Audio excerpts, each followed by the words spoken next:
Hello everyone, welcome to my channel GK मस्ती। मेरा नाम सुजीत कुमार यादव है।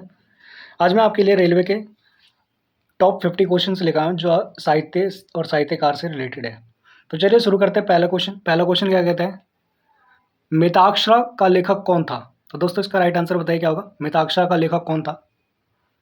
तो इसका जो राइट आंसर होगा क्या होगा, मिताक्षरा का लेखक कौन था? तो बिल्कुल इसका राइट आंसर क्या होगा, विज्ञानेश्वर होगा। क्या होगा, विज्ञानेश्वर। चलिए नेक्स्ट क्वेश्चन क्या कहते हैं, निम्नलिखित में से कौन सा जोड़ा सही सुमिलित नहीं है? तो बताना इसमें सही कौन सा सुमिलित नहीं है। तो आइए देखते हैं। फर्स्ट क्या कहता है आपका, लाइफ ऑफ हेनश्यांग जो कि हुईली की है, सही है। द नेचुरल हिस्ट्री टॉलेम ने लिखी है, नहीं ये गलत है। हिस्टोरियल फिलिपिकल पाम्पेइस ट्रोगस ने लिखी है, तो सही है। द हिस्ट्रीज हेरोडोटस ने लिखी है, ये भी सही है। गलत कौन सा है, अभी मैंने आपको बताया, ये वाला गलत है। द नेचुरल हिस्ट्री जो है टॉलेम ने नहीं लिखी है। तो इसका राइट आंसर क्या होगा, बी होगा। चलिए अगले प्रश्न की तरफ चलते हैं। थर्ड प्रश्न क्या बोलता है, निम्नलिखित में से कौन सा एक युगम सम्मिलित नहीं है? तो बताइए इसमें से कौन सा सही नहीं है। तो दोस्तों पहला क्या कहता है कि बुद्ध चरित्र अशोक अशोक घोष ने लिखी है। क्या लिखी है, बुद्ध चरित्र। ठीक है, तो इसका जो राइट आंसर होगा बिल्कुल सही है। सेकंड क्या बोलता है, बृहद संहिता आर्यभट्ट ने लिखी है, नहीं ये गलत है। थर्ड क्या है, मृक्ष कटिक शूद्रक ने लिखी है, ये भी सही है। शिल्पाधिकारम ये भी इलांगो अडिगल ने लिखी है। चलिए तो इसका राइट आंसर क्या होगा, बी होगा। ठीक है, बृहद संहिता आर्यभट्ट द्वारा। वहीं फ्रेंड्स अगले प्रश्न की तरफ चलते हैं। प्रश्न संख्या 4 क्या कहता है, प्रश्न संख्या 4 बोलता है कि निम्नलिखित युग्मों में से कौन सा एक सही सुमेलित नहीं है? यहां भी वही चीज है। तो देखिए 4 का जो राइट आंसर होगा क्या होगा आपका, क्या लिखा है, सोदरानंद अश्वघोष, ये सही है। मुद्रा राक्षस विशाखा दत्त, ये भी सही है। मालविकाग्निमित्र कालिदास, ये भी सही है। तो गलत क्या है इसमें, ये वाला गलत है। कर्पूर मंजरी हर्ष ने नहीं लिखी है। चलिए अगले प्रश्न की तरफ चलते हैं। अगला प्रश्न क्या बोलता है, प्रश्न संख्या 5 देखते हैं। निम्नलिखित जोड़ों में से कौन सा जोड़ा सुमेलित नहीं है? ये जोड़े वाले क्वेश्चन आ रहे हैं इसमें बहुत सारे, तो एकदम ध्यान से देखते जाइएगा। मैं आपको इसका राइट आंसर ही बता देता हूँ कौन सा सुमेलित नहीं है, बाकी देख लीजिएगा। ठीक है, रविकृत जो है पुलकेशिन द्वितीय, रविकृत पुलकेशिन द्वितीय जो है ये बिल्कुल सही है आपका। भवभूति कन्नौज के आशुष वर्मन, ये भी सही है। गलत कौन सा आपका, हरिशेण जो है ये हर्ष ने नहीं लिखी है। ठीक है, चलिए हरिशेण हर्ष, अच्छा दोनों समकालीन का बोल रहा होगा। चलिए अगला प्रश्न की देखते हैं। अगला प्रश्न क्या बोलता है कि निम्नलिखित में से कौन सा सुमेलित नहीं है? क्या बात है सर, सिर्फ सुमेलित के क्वेश्चन ही आ रहे हैं, तो आपके लिए अच्छा है। चलिए पहला क्या है, कालिदास रघुवंशम, बिल्कुल सही है। ठीक है, दूसरा क्या कहता है ये, दूसरा कहता है भास स्वप्रवास वदतम, भास ने लिखी है, ये भी सही है। थर्ड क्या है, सुबंध कादम्बरी, कादम्बरी द्वारा सुबंधु लिखा हुआ है, नहीं ये गलत है। फोर क्या है, हर्ष रत्नावली, ये सही है। अगले प्रश्न की तरफ चलते हैं। अगला प्रश्न भी सुमेलित वाला ही है। पहला क्या कहता है, नागानंद हर्ष, नागानंद हर्ष सही है। दूसरा क्या, मुद्रा राक्षस विशाखा दत्त, सही है। मृक्ष कटिक शूद्रक, सही है। गलत क्या है आपका, रत्नावली राजशेखर, यहाँ राइटर की बात हुई है। नेक्स्ट क्या बोलते हैं, 8वें में सुमेलित करना है, इसमें बताना कि सुमेलित है कि नहीं है।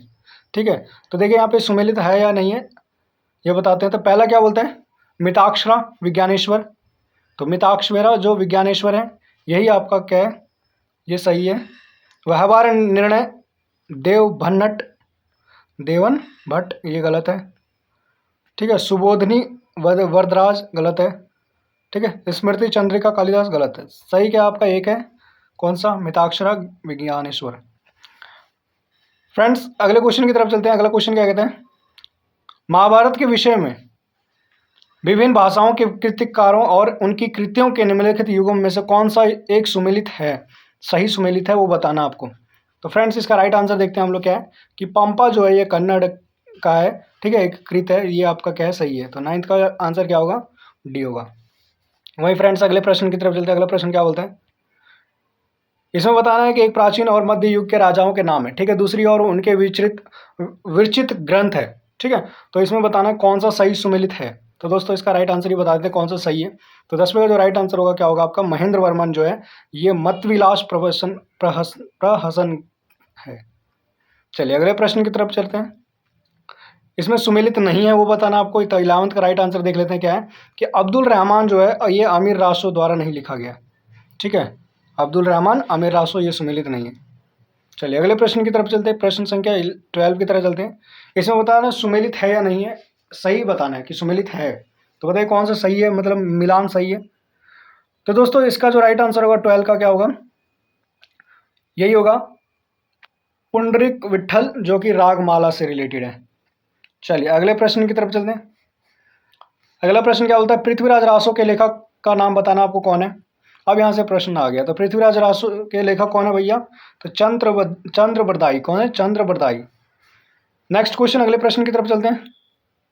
चंद्रबरदाई द्वारा लिखित पुस्तक का नाम बताओ। देखो भैया उल्टा घुमा दे दिया, पृथ्वीराज रासो होगा। चलिए अगले प्रश्न की तरफ चलते हैं। पृथ्वीराज विजय का लेखक कौन था, ठीक है। पृथ्वीराज विजय का लेखक कौन था। तो दोस्तों 15 का जो राइट आंसर होगा क्या होगा, जयनायक। वहीं दोस्तों अगले प्रश्न की तरफ चलते हैं। अगला प्रश्न क्या बोलते हैं, प्राचीन भारत की निम्नलिखित पुस्तकों में से किस एक शुंग राजवंश के संस्थापक के पुत्र की प्रेम कहानी है। तो दोस्तों 16 का जो राइट आंसर होगा क्या होगा, मालविका अग्निमित्र का। किसका, मालविका अग्निमित्र। वहीं फ्रेंड्स अगले प्रश्न की तरफ चलते हैं। अगला प्रश्न क्या बोलता है कि निम्नलिखित में से किसने कौटिल्य के अर्थशास्त्र की पांडुलिपि को सर्वप्रथम खोजा तथा उसका अध्ययन किया था। तो इसका राइट आंसर जो होगा क्या होगा आपका, आर क्षमा शास्त्री। वहीं फ्रेंड्स नेक्स्ट क्वेश्चन की तरफ चलते हैं। अपने ऊपर निर्भर पत्नी और बच्चों के लिए समुचित व्यवस्था किए बिना भिक्षु बनने वाले व्यक्ति के लिए किसने दंड की व्यवस्था की थी। तो दोस्तों 18 का जो राइट आंसर होगा क्या होगा आपका, कौटिल्य। किसने की थी, कौटिल्य ने। चलिए अगले प्रश्न की तरफ चलते हैं। अगला प्रश्न क्या बोलता है, प्राचीन भारत का महान व्याकरण पतंजलि निम्नलिखित में से किसके समकालीन था। तो बताना किसके समकालीन था ये पतंजलि। तो दोस्तों 19 का जो राइट आंसर होगा, पुष्पमित्र शुंग के समकालीन था। अगले क्वेश्चन की तरफ चलते हैं। अगला क्वेश्चन क्या कहते हैं, निम्नलिखित में से कौन सा बंदरगाह पोड़का नाम से दी पेरिप्लस ऑफ द इरिट्रियन सी के लेखक को ज्ञात था।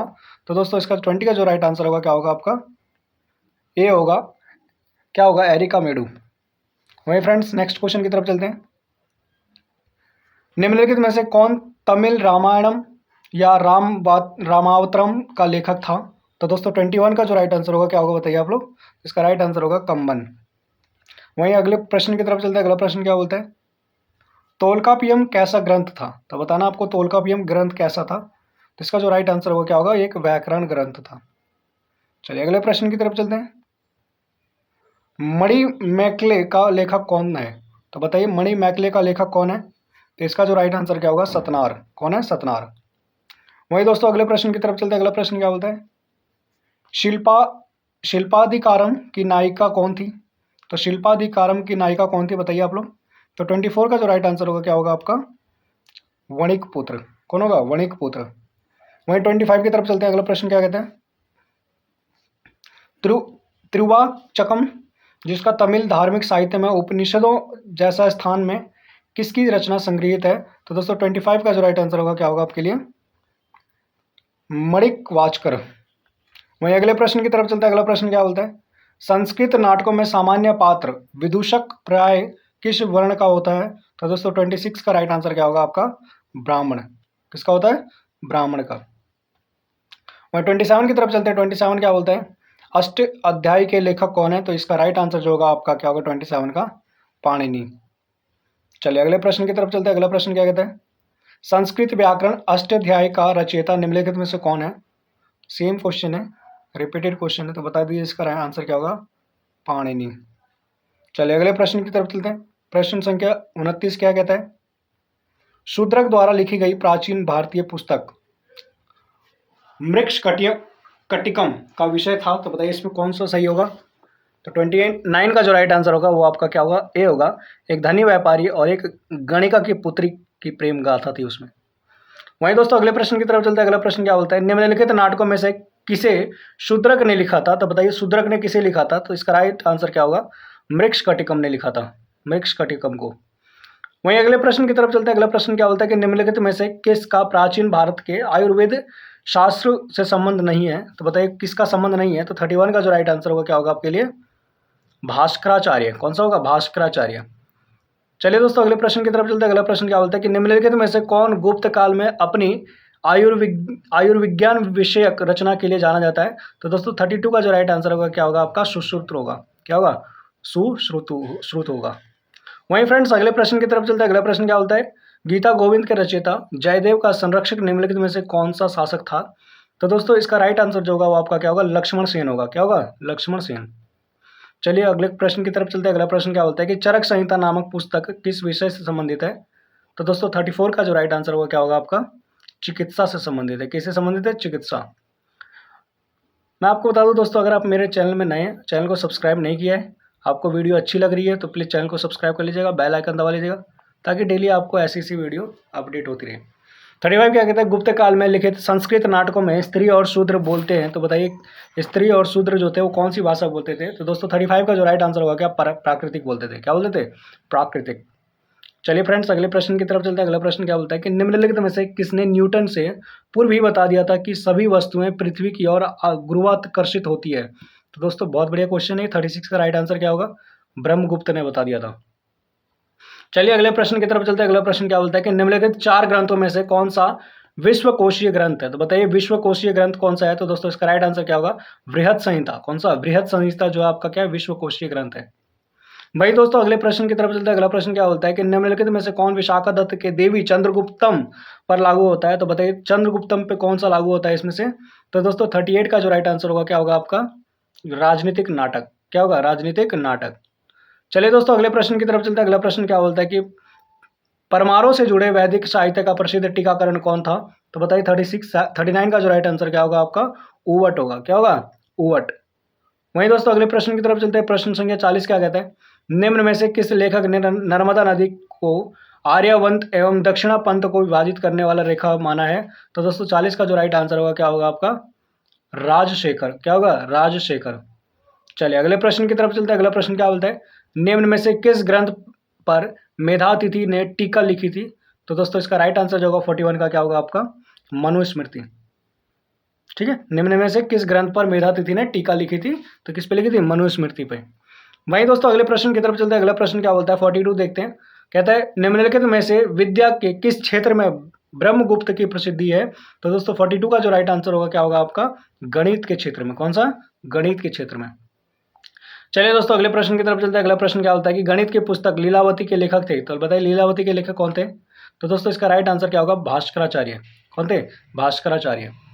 वहीं दोस्तों अगले प्रश्न की तरफ चलते हैं। अगला प्रश्न क्या होता है कि भास्कर एक महान क्या था? तो बताइए भास्कर क्या था? एक महान। तो दोस्तों इसका जो राइट आंसर होगा क्या होगा आपका? भास्कर जो था आपका एक खगोल विशेषज्ञ था। चलिए दोस्तों अगले प्रश्न की तरफ चलते हैं। अगला प्रश्न क्या बोलता है कि आर्यभट्ट ने किसकी रचना की थी? तो दोस्तों इसका जो राइट आंसर होगा 45 का क्या होगा? 10 गीतिका। किसकी की थी? 10 गीतिका की रचना किसने की थी? आर्यभट्ट ने की थी। चलिए अगले प्रश्न की तरफ चलते हैं। अगला प्रश्न क्या कहते हैं? निम्नलिखित में से कौन सा नाटक कालिदास ने नहीं लिखा था? तो बताइए कालिदास ने इनमें से कौन सा नहीं लिखा था? तो दोस्तों इसका जो राइट आंसर होगा ये होगा जानकी हरण कालिदास ने नहीं लिखा था, बाकी ये सभी लिखा था। मालविक का गणिमित्र भी लिखा था, अभिज्ञान शकुंतलम ने भी लिखा था, कुमार स्वंभम भी लिखा था। ठीक है, संभवम।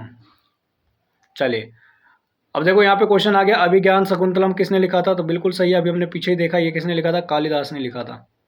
चलिए अगले प्रश्न की तरफ चलते हैं। अगला प्रश्न क्या होता है? कालिदास किसके शासनकाल में था? तो बताइए, बहुत बढ़िया क्वेश्चन है, ये पेपर में पूछता क्वेश्चन। ठीक है, क्या क्वेश्चन है कि कालिदास किसके शासनकाल में था? तो दोस्तों इसका जो राइट आंसर होगा क्या होगा बताइए आप लोग? चंद्रगुप्त द्वितीय के शासनकाल में था। हम 48 क्वेश्चन कर चुके हैं, अभी तक आपने चैनल को सब्सक्राइब नहीं किया तो भैया कर लो यार। ठीक है, अच्छा ये आखिरी क्वेश्चन था, 50 क्वेश्चन नहीं है आज, 48 ही क्वेश्चन, 2 क्वेश्चन पता नहीं गायब हो गए। चलिए मिलते हैं नेक्स्ट वीडियो में, आज के लिए यहीं तक देखते हैं। ठीक है, क्योंकि 2 क्वेश्चन इसमें से डिलीट हो गए, पता नहीं कैसे हो गया। आपके लिए भी क्वेश्चन बचा नहीं है। मिलते हैं नेक्स्ट वीडियो में, बाय, जय हिंद, जय भारत।